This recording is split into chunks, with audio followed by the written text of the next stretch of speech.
NEET aspirants, welcome to my channel NEET to met with Anupriya.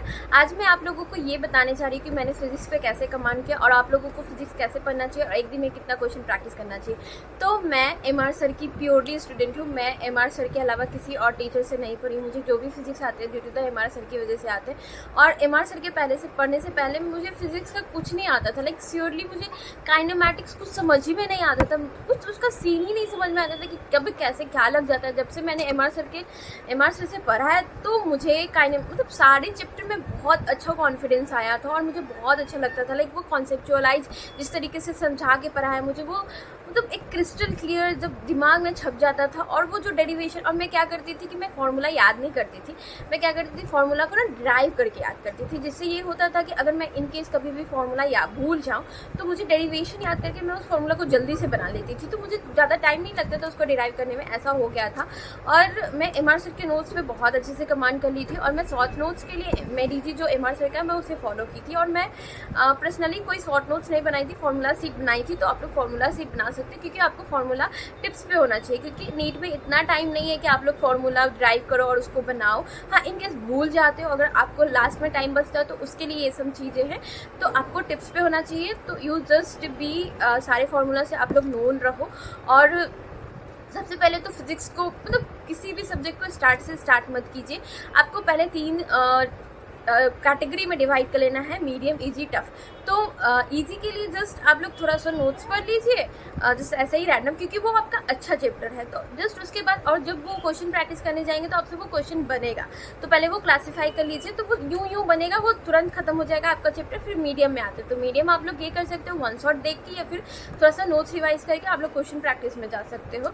तो उससे कुछ question गलत होंगे तो उसको एनालाइज करके सही कर सकते हो। और टफ की बात आती है तो टफ में आपको डिटेल जाना है, डिटेल इन द सेंस कि आपको लेक्चर देखना है, नोट्स बनाना है और क्वेश्चन लाइक उसमें बहुत ज़्यादा मतलब लाइक 500 क्वेश्चन तो आपको मस्ट है करना। तो आपको वैसे करके ऐसे चैप्टर पे कमांड होगा। और आप लोग ये कीजिए कि आप लोग दिसंबर तक आप अपना पूरा फिजिक्स एटलीस्ट खत्म कर लीजिए। फिर उसके बाद आपको फिर रिवीजन करना भी है, रिवीजन भी 2-3 बार करना है और टेस्ट सीरीज भी लगाना है, वो भी फुल सिलेबस टेस्ट सीरीज आपको फरवरी से स्टार्ट कर देना है। तो प्लीज़ मेरा ये कहना होगा कि आप लोग दिसंबर तक ख़त्म कर लीजिए सिलेबस। और फिजिक्स को जब पढ़ते हैं ना उसे फील कीजिए, हर एक कॉन्सेप्ट को फील कीजिए।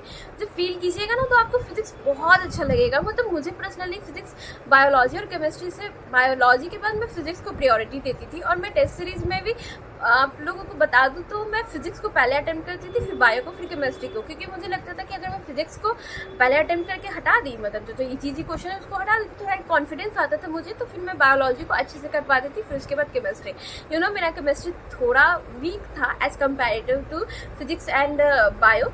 तो क्या होता था ना कि हम लोगों को ना टारगेट दिया जाता था कि एक दिन में 200 क्वेश्चन करने हैं। तो मैं क्या करती थी, स्टार्टिंग में मैं सारे 200 क्वेश्चन मैं फिजिक्स से लगा लेती थी। मैं बायोलॉजी, केमिस्ट्री स्टार्टिंग में थोड़े स्किप करती थी। फिर मैंने जैसे फिजिक्स के चैप्टर कंप्लीट होते गए तो मैंने बायोलॉजी और केमिस्ट्री को भी टाइम दिया। तो अब मैं भी यही बताना चाहूँगी कि कंपैरेटिवली फिजिक्स को ज़्यादा टाइम दीजिए, क्योंकि वो थोड़ा ट्रिकी सब्जेक्ट है। तो आपको वो क्वेश्चन प्रैक्टिस ज़्यादा लगाना पड़ेगा as comparison to biology and chemistry. तो मैं फार्मूला कैसे याद करती थी, मैं क्या करती थी कि डेरिवेशन के साथ फार्मूला याद करती थी कि सर ने कैसे डिराइव किया, इस फार्मूला को कैसे आया है।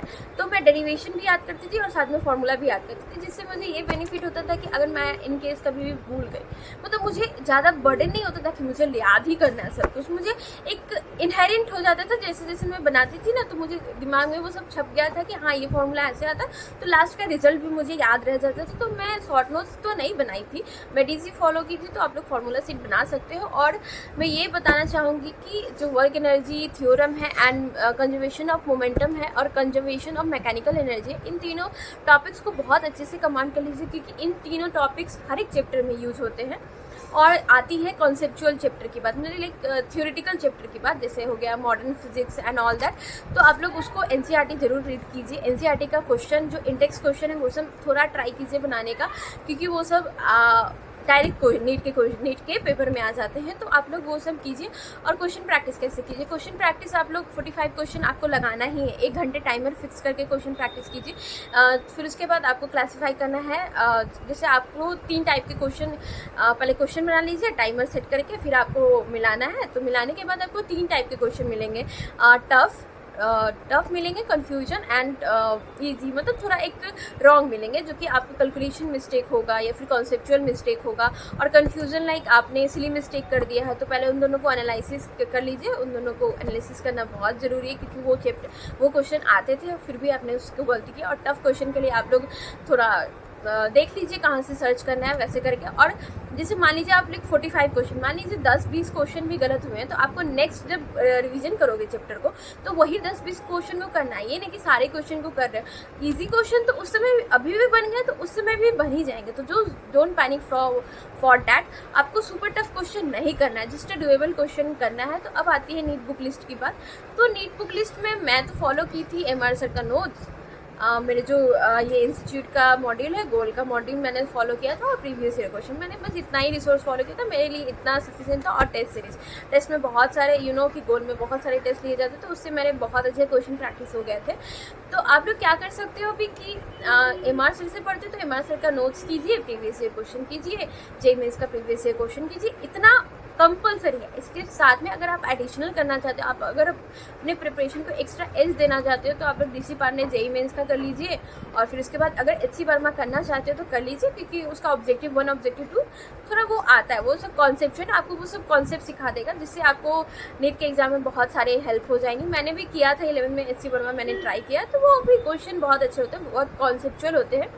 तो अब आती है बात कि कितने क्वेश्चन प्रैक्टिस करना चाहिए एक दिन में। तो नीट के हिसाब से एक दिन में मतलब 100 क्वेश्चन तो आपको लगाना है, और चैप्टर वाइज आपको 200 और ज़्यादा टफ क्वेश्चन है, मतलब लाइक आपको वो चैप्टर नहीं आते, तो उसमें एटलीस्ट 500 लगा लीजिए। तो इतना लगा लीजिएगा, आपको बहुत अच्छा कॉन्फिडेंस आ जाएगा, और आपको फिजिक्स से प्यार हो जाएगा अगर इतना कर लीजिए। मतलब वो जो सब्जेक्ट है वो हार्ड नहीं है, वो इसलिए हार्ड है क्योंकि वो दिखने से, अगर आप उसके अंदर घुसिएगा तो वो बिल्कुल अच्छा लगेगा और मज़ा आएगा बनाने में। जस्ट ट्रस्ट में, मतलब मुझे तो बहुत मज़ा आता था फिजिक्स बनाने में, फिजिक्स मुझे सबसे अच्छा लगता था। आप जस्ट ट्राई कीजिए, मेरे जो भी मैंने बताया है आपको बहुत हेल्प होगा। और टीचर के लिए प्लीज़ एमआर सर को ही स्टिक कीजिए, और प्लीज़ स्टार्ट मत कीजिए अपना सिलेबस को, क्योंकि आपको दिसंबर तक सिलेबस कंप्लीट करना है। फिर उसके बाद बहुत सारे आपको फुल सिलेबस टेस्ट देने हैं फॉर द स्कोरिंग गुड। सो आप लोग जल्दी से जल्दी अपना सिलेबस कंप्लीट कीजिए और कंसिस्टेंटली पढ़ाई करते रहिए। और जब तक के लिए मेरे चैनल पे बने रहिए, सब्सक्राइब कीजिए, लाइक कीजिए, कमेंट कीजिए। Thank you.